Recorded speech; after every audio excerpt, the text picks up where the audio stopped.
നമ്മുടെ മക്കൾ നമുക്ക് സാക്ഷി പറയൂലേ, എതിരെ സാക്ഷി പറയൂലേ? ഇദാ സുൽസിലത്തിൽ അർളു സിൽസാലഹാ വഅഖറജത്തിൽ അർളു അസ്ഖാലഹാ വഖാലൽ ഇൻസാനു മാ ലഹാ യൗമഇദിൻ തുഹദ്ദിസു അഖ്ബാറാ. ഭൂമി നമുക്കെതിരെ സാക്ഷി പറയുകയാണ്. ബിഅന്ന റബ്ബക ഔഹാ ലഹാ. ഭൂമിയോട് പടച്ച തമ്പുരാൻ പറയുകയാണ്, കൽപ്പിക്കുകയാണ്, ഏ ഭൂമിയെ, നീ മനുഷ്യന്റെ രഹസ്യങ്ങൾ ഒളിപ്പിച്ചു വെച്ചതല്ലയോ? മക്കയിലാകട്ടെ, മദീനയിലാകട്ടെ, സിആർപി ക്യാമ്പിലാകട്ടെ, തിരുവനന്തപുരത്താകട്ടെ, കൊല്ലത്താകട്ടെ, ലോകത്തിന്റെ ഏത് ദിക്കിലാകട്ടെ, ഈ മനുഷ്യ മക്കളെ താങ്ങി നിർത്തിയത് നീയാണ്. അതുകൊണ്ട് അവരുടെ രഹസ്യങ്ങൾ നീ ഒന്ന് പരസ്യപ്പെടുത്തണേ. അതിനുള്ള സമയം ഇതായെത്തി ഇരിക്കുകയാണ്. ഭൂമി അതിന്റെ രഹസ്യം ഇതാ പുറത്തു പറയാൻ പോവുകയാണ്. അല്ലാഹു അക്ബർ. എന്റെ നിങ്ങളുടെയൊക്കെ അയ്ബ് വെളിപ്പെടുത്തുന്നത് ഈ ഭൂമിയാണ്. അല്ലാഹു നമ്മളെ കാത്തുരക്ഷിക്കട്ടെ. നാണം കെട്ടത് തന്നെ ജനങ്ങളുടെ മുന്നിൽ. اللهم لا تفضحنا بين رؤوس الخلائق ولا في الدنيا ولا في الآخرة. ദുനിയാവിലും ആഖിറത്തിലും ഞങ്ങളെ നീ നിന്ദ്യരാക്കല്ലേ എന്ന് അല്ലാഹുവിന്റെ റസൂൽ ദുആ ചെയ്തെങ്കിൽ എന്നോട് നിങ്ങളോട് ദുആ ചെയ്യാൻ പഠിപ്പിച്ചിട്ടുണ്ട്. അല്ലാഹു നമ്മളെ കാത്തുരക്ഷിക്കട്ടെ. ഒരുത്തനെ നാണം കെടുത്താൻ അല്ലാഹു തീരുമാനിച്ചാൽ അവൻ നാണം കേട് തന്നെ. നാണം കെട്ട് തന്നെ ഈ ദുനിയാവിൽ നാം വിട പറയുകയുള്ളൂ. ആഖിറത്തിൽ നാണം കെടും. അല്ലാഹു നമ്മളെ കാത്തുരക്ഷിക്കുമാറാകട്ടെ. അല്ലാഹു നമ്മളെ കാത്തുരക്ഷിക്കുമാറാകട്ടെ. അല്ലാഹു ഇസ്സത്തിലാക്കട്ടെ, ഇഫ്ഫത്തിലാക്കട്ടെ. അതുകൊണ്ട് നബിയുനാ റസൂലുള്ളാഹി സ്വല്ലല്ലാഹു അലൈഹി വസല്ലം തങ്ങൾ പറഞ്ഞത്, ലാ തഖൂമു സ്സാഅ ഹത്താ തഖ്റുജ നാറുൻ മിൻ അർദിൽ ഹിജാസ് തുളിഉ അഅനാഖൽ ഇബ്ലി ബിബുസ്റാ. ബസ്രയിലെ ഒട്ടകക്കൂട്ടങ്ങളുടെ കഴുത്തുകൾ കാണത്തക്ക നിലയിലുള്ള ഒരു അഗ്നി ഉണ്ടാകും. അതുണ്ടാകാതെ ഖിയാമത്ത് നാൾ സംഭവിക്കൂല. അത് സംഭവിച്ചതാണ്. അതുകൊണ്ട് ഇതുപോലുള്ള അത്ഭുതങ്ങളൊക്കെ മക്കയിലും മദീനയിലും പോയി നിങ്ങൾ കാണണം. ഫോണൊക്കെ പൂട്ടിവെച്ചിട്ട് കൂടുതൽ സമയം തഖ്വയിൽ കഴിഞ്ഞുകൂടണം. തവാഫ് ചെയ്യണം, ഉംറ ചെയ്യണം. അവിടെ പോയി ഹജ്ജറുൽ അസ്വദിൽ മുത്തണം, പൊട്ടിക്കരയണം, തൗബ ചെയ്യണം, പശ്ചാത്തപിക്കണം. തൗബ ചെയ്യണം. ഹജ്ജിനും ഉംറയ്ക്കും പോകുന്നവർ ഒരു കാര്യം കൂടെ ഇടയ്ക്കൊന്ന് മനസ്സിലാക്കിക്കോ. ഇഷ്ടംപോലെ പോകാറുണ്ടല്ലോ, ഇഷ്ടംപോലെ അങ്ങനെ പോകാറുണ്ടല്ലോ. ഒരു കാര്യം മനസ്സിലായിക്കോ, നിങ്ങളുടെ പാപങ്ങൾ മുഴുവനും പൊറുക്കപ്പെടുമെന്നുള്ള പ്രതീക്ഷയോടെയാണ് നിങ്ങൾ പോകുന്നത്. ഹജ്ജ് ചെയ്താലും ഉംറ ചെയ്താലും ചെറിയ പാപങ്ങളാണ് അല്ലാഹു പൊറുക്കുക. വൻ പാപങ്ങൾ പൊറുക്കപ്പെടണോ, നിങ്ങൾ തൗബ ചെയ്യണേ. മാതാപിതാക്കളെ വേദനിപ്പിക്കൽ വൻപാപമാണ്. വൻപാപത്തിന് പരിഹാരം തൗബയാണ്, ഉംറയല്ല. ഉംറ ചെയ്യുന്നവൻ ധരിക്കുന്നു, എനിക്കൊരു പ്രശ്നവുമില്ല, എന്റെ പാപങ്ങളെല്ലാം മാപ്പാക്കപ്പെട്ടിരിക്കുകയാണ്. പലിശ തിന്നൽ വൻപാപമാണ്, വ്യഭിചരിക്കൽ വൻപാപമാണ്, ശിർക്ക് വെക്കൽ വൻപാപമാണ്, ഗൂഢോത്രം ചെയ്യൽ വൻപാപമാണ്. അല്ലാഹു നമ്മളെ ഇതുപോലുള്ള ദുർകൃത്യങ്ങളിൽ നിന്ന്, ദുഷിച്ച പ്രവർത്തികളിൽ നിന്ന് അല്ലാഹു നമ്മളെ രക്ഷപ്പെടുത്തുമാറാകട്ടെ, സഹായിക്കുമാറാകട്ടെ.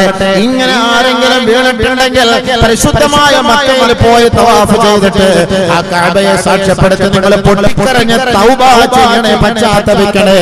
അല്ലാഹുവേ, എന്റെ ജീവിതത്തിൽ ഞാൻ ഇന്നത് ചെയ്തു പോയി അല്ലാ, ഇന്നത് പ്രവർത്തിച്ചു അല്ലാ, അത് ഞാൻ അറിഞ്ഞുകൊണ്ട് ചെയ്തതാകട്ടെ, അറിയാതെ ചെയ്തതാകട്ടെ, ഇനി ഈ കഅബയുടെ മുന്നിൽ വെച്ച് ഞാൻ പശ്ചാത്തപിച്ച് മടങ്ങുകയാണ്. ആ നാട്ടിലേക്ക് മടങ്ങാൻ നീ വിധിച്ചിട്ടുണ്ടെങ്കിൽ ഇനി മേലിൽ ഞാൻ ഈ തെറ്റുമായി ബന്ധപ്പെടുകയില്ല അല്ലാ. എന്നോട് പരിപൂർണമായി ഞാൻ പശ്ചാത്തപിച്ചു മടങ്ങുന്നു നാഥാ. തൗബ ചെയ്യണം. ഹജ്ജിന് പോയാലും ഉംറയ്ക്ക് തൗബ ചെയ്യണം. തൗബയാണ് വൻപാപത്തിന് പരിഹാരം.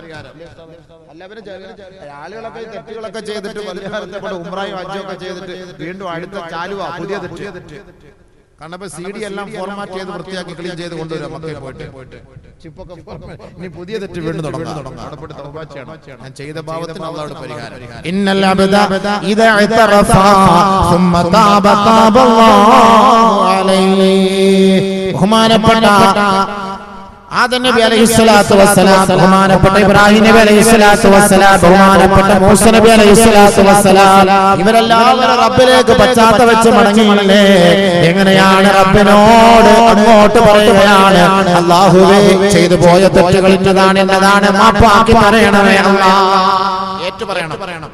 നമ്മൾ ചെയ്ത പാപം അല്ലാഹുവോട് ഏറ്റു പറഞ്ഞു ഇന്നൽ അബ്ദ ഇദാ ഇതറഫ സുമ്മ താബ താബല്ലാഹു അലൈഹി അങ്ങനെ ചെയ്തു അല്ലാഹ് ഇങ്ങനെ ചെയ്തു അല്ലാഹ് പിടിച്ചു അല്ലാഹ് കടിച്ചു അല്ലാഹ് ഇതൊക്കെ ചെയ്തു അല്ലാഹ് മാപ്പാക്കണേ അല്ലാഹ് പ്ലീസ് യാ അല്ലാഹ് സുമ്മ താബ താബല്ലാഹു അല്ലാഹ് പുറത്തു കൊടുക്കും അല്ലാഹ് പുറത്തു കൊടുക്കും വിഷമിക്കൊന്നും വേണ്ട അല്ലാഹ് പുറത്തു കൊടുക്കും പക്ഷെ പൊരുത്തം ചോദിക്കണം അല്ലാഹുവോട് തന്നെ നമ്മൾ മാപ്പ് ചോദിക്കണം സുമ്മ താബ താബല്ലാഹു അലൈഹി എല്ലാ തെറ്റുകളും അല്ലാഹുവോട് അവിടെ പോയിട്ട് അങ്ങനെ അതാണ് വേണ്ടത് നിങ്ങൾ അങ്ങനെ പോയി ഇങ്ങനെ കറങ്ങി രണ്ട് സെൽഫി എടുത്തിട്ട് ഇങ്ങോട്ട് വന്നാൽ നിങ്ങളുടെ ഭാവമെല്ലാം പുറത്തുപെടുന്ന ആരും കരുതണ്ട 50 റുപ്യ 60 റുപ്യ ഉള്ള ഹജ്ജിൽ ഉംറയ്ക്ക് പോകാനെന്ന് ധരിച്ചിട്ട് റാഹത്തല്ലാണ്ട് ഇപ്പോൾ നേരെ അങ്ങോട്ട് പോവാ ഉംറയ്ക്ക് എല്ലാം മക്ക മദീനയൊക്കെ ഒന്ന് കണ്ടിട്ട് വരാം ഫോട്ടോ എല്ലാം എടുത്ത് റാഹത്തായിട്ട് അവന്റെ കൂലി കിട്ടും പക്ഷെ അവന്റെ ഹൃദയം ശുദ്ധിയായിട്ടുണ്ടോ ഇല്ലയോ എന്നുള്ളത് അല്ലാഹു മാത്രമേ അല്ലാഹു നമ്മുടെ ഹജ്ജിനെ ഉംറയൊക്കെ സ്വീകരിക്കുമാറാകട്ടെ കൂടുതൽ സമയം നന്മയ്ക്ക് വേണ്ടി ചെലവഴിച്ചു. അപ്പോൾ മൂന്നാമത്തെ അടയാളം തീർന്നു.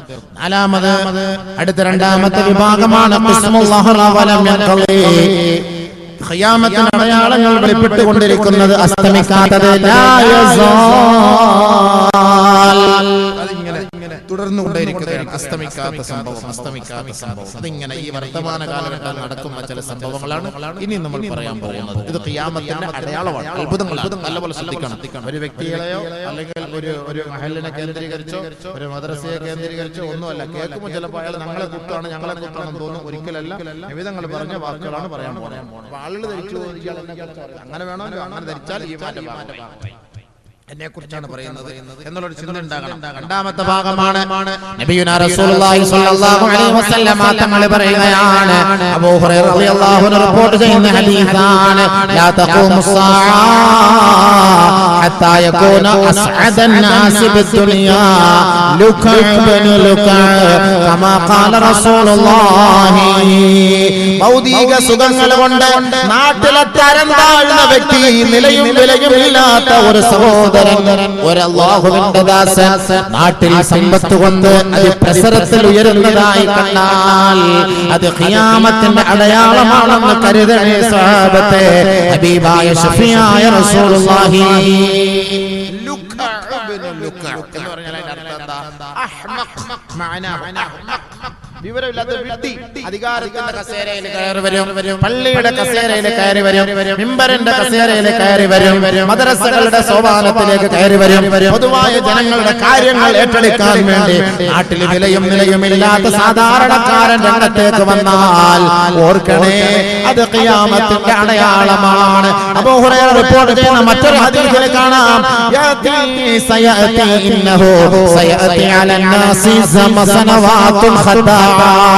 എന്റെ ഉമ്മത്തിന്റെ മേലൊരു കാലഘട്ടം ഉണ്ടാകും. ആ കാലഘട്ടം വഞ്ചനയുടെ കാലഘട്ടമാണ്, വയുസദ്ദഖു ഫീഹൽ കാദിബു വയുകല്ലബു ഫീഹൽ സാദിഖു വയുഖവ്വനു ഫീഹൽ അമീൻ വയുഅ്തമനു ഫീഹൽ ഖായിൻ വയൻദിഖു ബിഹർ വൈബിളാ. ആദരവായ റസൂലുള്ളാഹി സ്വല്ലല്ലാഹു അലൈഹി വസല്ലമ തങ്ങൾ പറയുകയാണ്, എന്റെ സമുദായത്തിന്റെ മേൽ വഞ്ചനയുടെ കാലഘട്ടം വരാതെ ആകാശത്തുള്ള നക്ഷത്രങ്ങൾ ഉതിർന്നു വീഴുകയില്ല, ഈ സൂര്യൻ അസ്തമിക്കുകയില്ല, ഈ ലോകം തകരുകയില്ല. ഒരു കാലഘട്ടം എന്റെ സമുദായത്തിന്റെ മേൽ സംജാതമാവുക തന്നെ ചെയ്യും. ആ കാലഘട്ടം വഞ്ചനയുടെ കാലഘട്ടമാണ്. അന്ന് കളവന്മാരാണ് സത്യസന്ധന്മാരായി ജനങ്ങൾ അംഗീകരിക്കുക. കളവ് പ്രചരിപ്പിക്കുന്നവനും കള്ളം അടിക്കുന്നവനും കള്ളം പറഞ്ഞു നടക്കുന്നവനുമായിരിക്കും സത്യസന്ധനായി ജനങ്ങൾ കാണുന്നത്. അങ്ങനെ ഒരു കാലഘട്ടം വന്നാൽ ഖിയാമത്തെ നിങ്ങൾ പ്രതീക്ഷിച്ചു കൊള്ളണേ സഹാബത്തെ. സത്യസന്ധന്മാർക്ക് വിലയില്ല, സത്യസന്ധന്മാർക്ക് അഭിമാനമില്ല. സത്യസന്ധന്മാരെ അധികാരത്തിന്റെ കസേരയിൽ നിന്ന് പിടിച്ച് വലിച്ചു വെച്ചിട്ട് അഹങ്കാരികളും ധർമ്മാദികളും അധികാരത്തിന്റെ കസേരയിൽ കയറിയിരിക്കുകയും